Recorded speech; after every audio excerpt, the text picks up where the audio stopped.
let's get into the Destination Club ladder. So I've put my mind to this, Riley. Yep. And I'm interested in what your thoughts are. We're going to debate this heavily, I think, over the next little bit. That's okay, because the top two that I have are Brisbane and Hawthorn. So I'm looking at clubs that are on top of the Destination Club ladder right now for this season. So the criteria in my mind is future success, stability as a club, recent success and promise as well as recent additions, ability to get deal done, and how active they are in the marketplace in 2026. So Brisbane, for me, have the recent success box ticked clearly.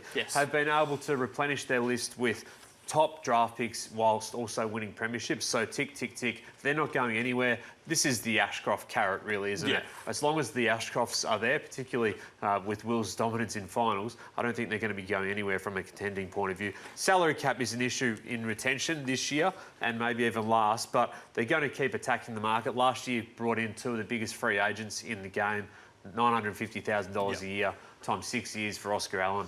850 or so times 6 years for Sam Draper. So they're top of the pops for me, as well as the fact that they're in Queensland too, so the lifestyle benefits. And then Hawthorn for me as well. Despite not landing Zach Merritt last year, that didn't mean he didn't want to go there. They still got the commitment. Yeah, it's important. So he was still their destination of choice, and as the captain of another club and also the captain of a rival. So that is destination status unlocked right there. That was after Tom Barras and Josh Battle the year before that as well, whilst also being big on Bailey Humphrey last year. Met with him. We're pretty close to being one of his preferred destinations as well. So they're in the hunt again for him this year, and also Zach Merritt, they'll have interest there. Hawthorn do the sell better than most. So they target a long way out. They have a convincing coach and have created a culture that looks fun and exciting and inclusive to be a part of. So those two, for me, are right at the top of the Destination Club ladder. Hawthorn are a long way from the win builders that we spoke about 2 or 3 years ago when they brought in Mabior Chol and Jack Ginnivan and they brought Jack Gunston back to the club, and we said this is to get them to another level. Now they are top of the pops. I agree with you there. We'll get to Geelong in a little bit. Also, just on Ginnivan, like he's part of the destination appeal too. Oh, 100%. They made him and better. Nick Watson. They made him better. Yeah, Nick Watson, I'm talking more about the fun and the excitement factor. You go to that football club, you can show your personality, you can be who you are. That's what gets players to football clubs. We'll get to Geelong. I'd have them in that top run just because of what you said, similarly to Hawthorn, in the sense that every player, they've got a recent history of players wanting to go there, and they had that last year. I think in an ideal world, Charlie Curnow would have liked to go to Geelong. Definitely. Rowan Marshall definitely wanted to go to Geelong. He couldn't get those deals over the line ultimately, but I think the way they've been able to attract players over the last couple of years, that'd be my first change to this. I'd have Geelong on top. Dangerfield, Cameron, Smith, huge names to head down there. They're all in on Zach Butters, of course, as well. The get out of Melbourne card that they've got is appealing. That was what did, as you say, have Charlie Curnow have them as their number one target. Plus 2 decades worth of contending in a top program. They're not going anywhere. The only question maybe for me is that as players weigh up the Cats is Dangerfield, Cameron at the back end of their careers. Is there eventually going to be a time when footy gravity catches them?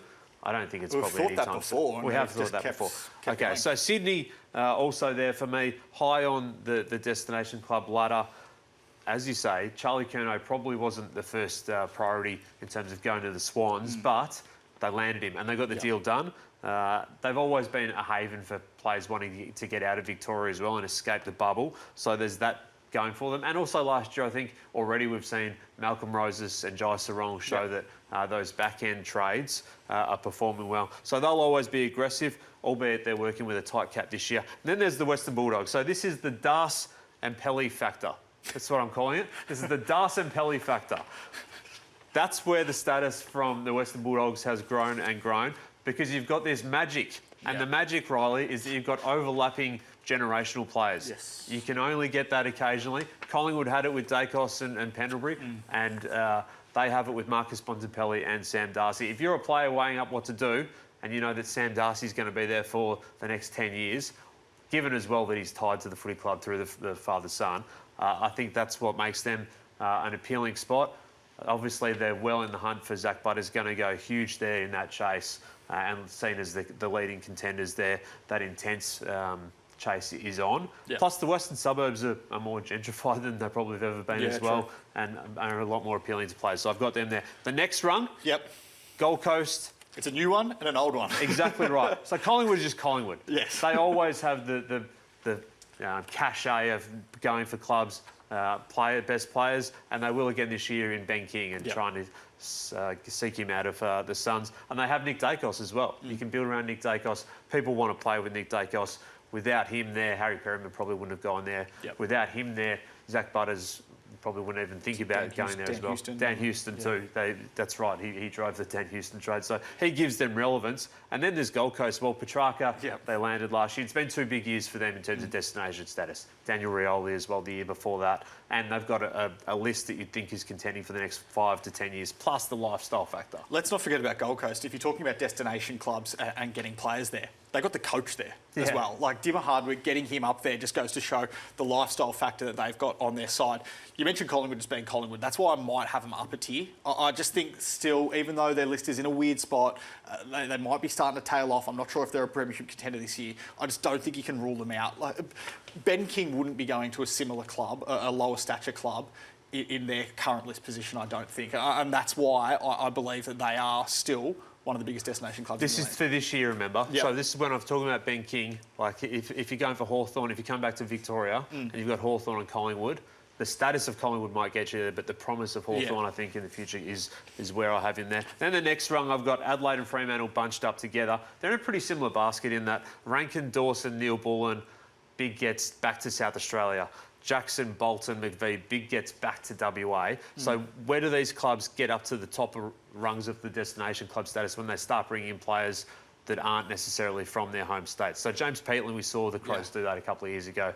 Isaac Cumming, a little bit different as well. Zach Bailey will be the test, won't he? Yeah. And if they can achieve that and unlock that from a Adelaide point of view, then they can do that. Fremantle, they've just got one of the best lists in the competition. They've built that so well. So that's an appealing point for them. And it's not, I know destination clubs are about attracting players, but what Frere's done really well is retain those players that aren't necessarily from Western Australia. Caleb Sarong, Hayden Young, they sign those long-term deals when clearly clubs in Victoria would have been coming for them had they stayed out of contract. Murphy Reid, some clubs thought he might want to go home. He signed on a 2-year extension halfway through his first year, and good player, Murphy Reid. Next rung. This is the last of the destination dozen, as we're calling them. So I've got St Kilda, Melbourne and Richmond all here.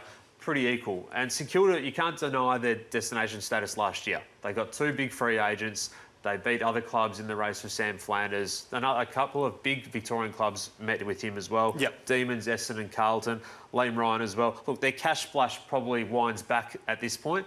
Destination is also about retention, as you say, and retaining Nazai Wanganeen-Miller in the face of a huge assault from Port Adelaide and Adelaide last year was the key part of that in terms of their moves. And then I've got the 2 probably Victorian clubs here ahead of some of the others because I think they're progressed in terms of their destination status. Richmond, because of recent success. The draft that they've gone through, the hard yards already. We're not seeing it at the moment, but we will.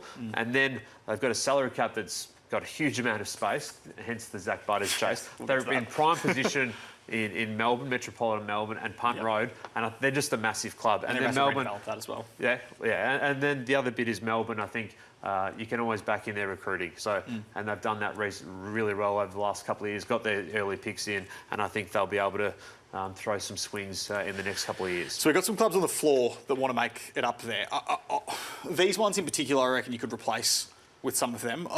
You mentioned you can't deny St Kilda's status as a destination club. Last year, I think you can in a sense that if North Melbourne was offering Tom de Koning another 800 grand on top of what St Kilda was offering, he would have gone to North Melbourne.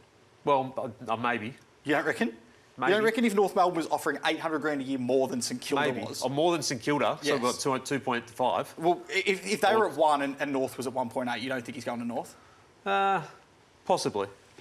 I think that's undoubtedly. Yeah. I think you could replace... If anyone's got the cap space there, I think you can replace it there. I think West Coast and Port Adelaide, just given their ability... West Coast had 1 win last year, and they got good players back to the football club. They got Brandon Starcevic there. They got Liam Baker there the year before. They got Tyler Young. They got Jack Graham. These are players that have gone... This is for this year. I'm just saying, they still attracted those players last year when they won 1 game.